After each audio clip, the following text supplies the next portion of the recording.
British முறையின் கீழ் விவசாயிகளுக்கு மதிப்பிடப்பட்ட விளைச்சலின் அடிப்படையில் ஆரம்பத்தில் நிர்ணயிக்கப்பட்ட வாடகை என்ன? ரயத்துவாரி முறையின் கீழ் விளைச்சலில் பாதி 50% நிலவரியாக பிரிட்டிஷ் அரசால் ஆரம்பத்தில் நிர்ணயிக்கப்பட்டது. இது விவசாயிகளுக்கு பெரும் சுமையாகவும் சுரண்டலாகவும் அமைந்தது. சோழ சாம்ராஜ்யத்தின் பெரிய விரிவாக்கத்திற்கு முன்பே எந்த ராஜ்யம் அதனுடன் ஒருங்கிணைக்கப்பட்டிருந்தது? விஜயாலய சோழன் மற்றும் ஆதித்த சோழன் காலத்தில் பல்லவ அரசு தோற்கடிக்கப்பட்டு சோழ நாட்டுடன் இணைக்கப்பட்டது. இது பிற்கால சோழ பேரரசின் எழுச்சிக்கு அடித்தளமாக அமைந்தது. யாருடைய ஆட்சியின் கீழ் பார்சி வணிகர்கள் பம்பாயில் முக்கியத்துவம் பெற்றனர்? பிரிட்டிஷ் ஆட்சியின் போது பம்பாய் ஒரு முக்கிய வணிக மையமாக மாறியதால் பார்சி வணிகர்கள் பெரும் வளர்ச்சி பெற்றனர். அவர்கள் பிரிட்டிஷாருக்கும் உள்ளூர் மக்களுக்கும் இடையே வணிகத் தொடர்பாளராக செயல்பட்டு செல்வாக்கு பெற்றனர். உரிமையை குறிக்க மட்பாண்டங்களில் என்ன பொறிக்கப்பட்டது? பண்டைய காலங்களில் மட்பாண்டங்களில் உரிமையாளரின் பெயர்கள் பொறிக்கப்பட்டன. இது அவர்களின் உடைமையை உறுதிப்படுத்த உதவியது. கீழடி போன்ற அகழ்வாராய்ச்சிகளில் தமிழ் பிராமி எழுத்துக்களில் பெயர்கள் பொறிக்கப்பட்ட மட்பாண்டங்கள் கண்டெடுக்கப்பட்டுள்ளன. காஞ்சிபுரத்தில் உள்ள எந்த கோயிலில் குறிப்பிடத்தக்க கல்யாண மண்டபம் உள்ளது? காஞ்சிபுரம் வரதராஜ பெருமாள் கோயிலில் உள்ள 100 கால் மண்டபம், கல்யாண மண்டபம் விஜயநகர கால கட்டிடக்கலைக்கு சிறந்த எடுத்துக்காட்டாகும். இதில் உள்ள ஒற்றைக்கல் சங்கிலிகள் மற்றும் நுணுக்கமான சிற்ப வேலைப்பாடுகள் உலக புகழ் பெற்றவை.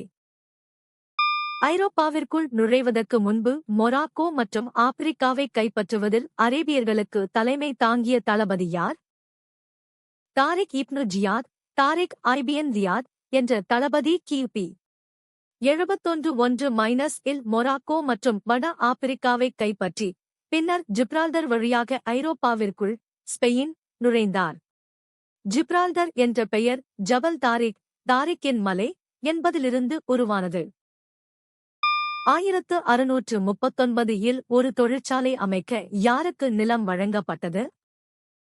கிழக்கிந்திய கம்பெனியின் முகவரான பிரான்சிஸ் டே 1639 வந்தவாசி நாயக்கரிடமிருந்து தொழிற்சாலை அமைக்க நிலத்தை பெற்றார். இந்த இடமே பின்னாளில் சென்னை மாநகரமாக வளர்ந்தது.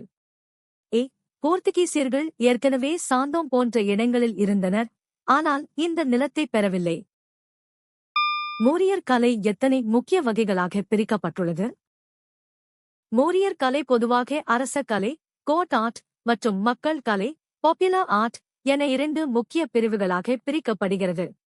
அரண்மனைகள் மற்றும் தூண்கள் அரச கலையிலும், யக்ஷயக்ஷி சிலைகள் மக்கள் கலையிலும் அடங்கும்.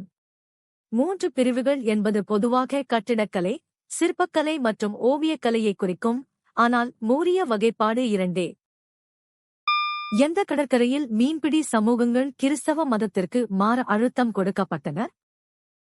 16ஆம் நூற்றாண்டில் முத்துக்குளிக்கும் தொழிலில் ஈடுபட்ட பரதவர் சமூகத்தினர் போர்த்துகீசியர்களின் பாதுகாப்பை பெற கிறிஸ்தவ மதத்திற்கு மாறினர். இது பாண்டிய நாட்டு கடற்கரை பகுதியில் முத்துக்குளித்துறை நிகழ்ந்த முக்கிய மத மாற்றமாகும். எப்போதிலிருந்து அறிஞர்கள் வரலாற்றுக்கு முந்தைய காலத்தை ஆய்வு செய்ய மேம்பட்ட அறிவியல் நுட்பங்களை பயன்படுத்தி வருகின்றனர்? 19ஆம் நூற்றாண்டின் நடுப்பகுதியிலிருந்து புவியியல் மற்றும் தொல்லியல் துறைகளில் அறிவியல் பூர்வமான ஆய்வுகள் தொடங்கின. சார்லஸ் டார்வின் போன்றவர்களின் கண்டுபிடிப்புகள் வரலாற்றுக்கு முந்தைய கால ஆய்வுக்கு புதிய உத்வேகம் அளித்தன. எந்த உண்மை உங்களை வியக்க வைத்தது? கீழே கமெண்ட் செய்யுங்கள். தினமும் புதிய தகவல்களுக்கு சந்தா செலுத்துங்கள்.